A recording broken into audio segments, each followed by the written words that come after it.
angka 3. Kita mau fair.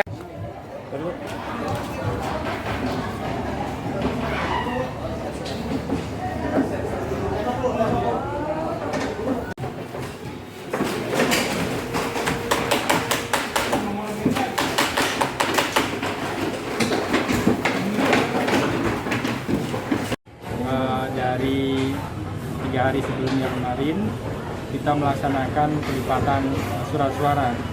Ditemukan dari hari pertama, kemudian hari kedua dan hari ketiga ada beberapa yang surat suaranya tidak memenuhi syarat.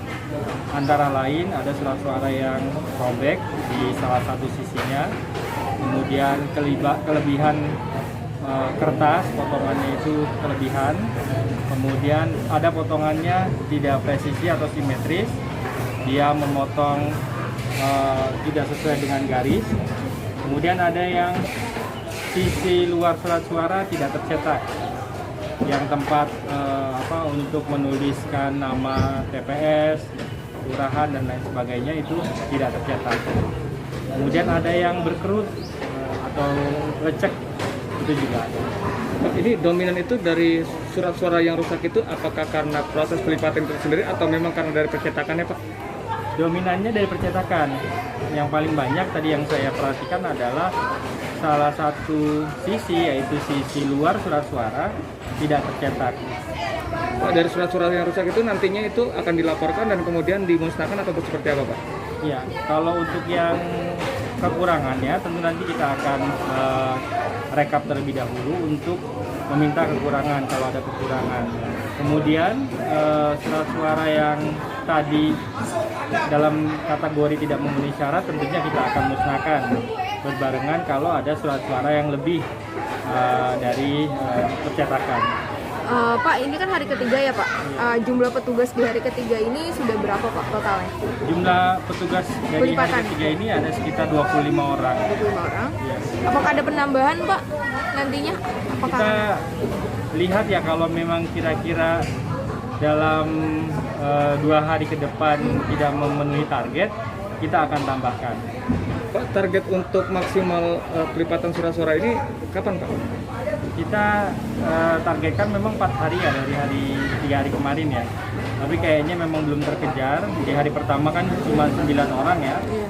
Kemudian saya mendapatkan laporan dari koordinator pelipatan surat suara itu optimis akan selesai di hari Senin. Di tanggal berapa? 30 ya.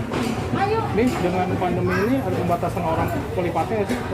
Iya, jadi kan biasanya kalau di posisi normal, pemilihan normal, kita biasanya menggunakan gedung serbaguna Pondok Aren. Nah, kalau tadinya kita mau menggunakan di sana, yang kita khawatirkan itu sulit mengatur petugas pelipatnya dari masyarakat.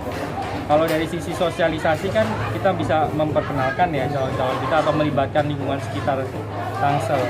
Nah, pertimbangan tadi salah satunya pandemi menjadi pertimbangan yang harus kita tempuh, ya udah melibatkan tenaga yang memang sudah terbiasa melipat dari percetakan.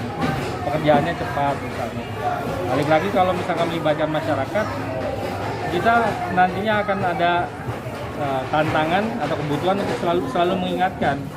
Nah, karena sering pada kondisi normal juga sulit atau sering kali kita diabaikan oleh pelipat. Misalkan pelipat kadang-kadang anaknya datang ke lokasi pelipatan, lari-larian, kemudian ada pelipat yang membawa makanan ke dalam dan sering berkerumun, yang mengkhawatirkan.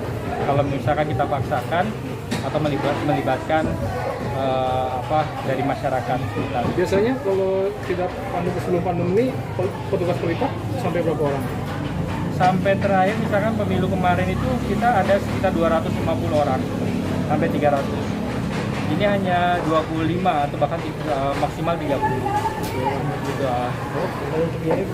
Ya, 150 per lembar rupiah. Jadi kisaran surat suara.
Jangan lupa subscribe ya.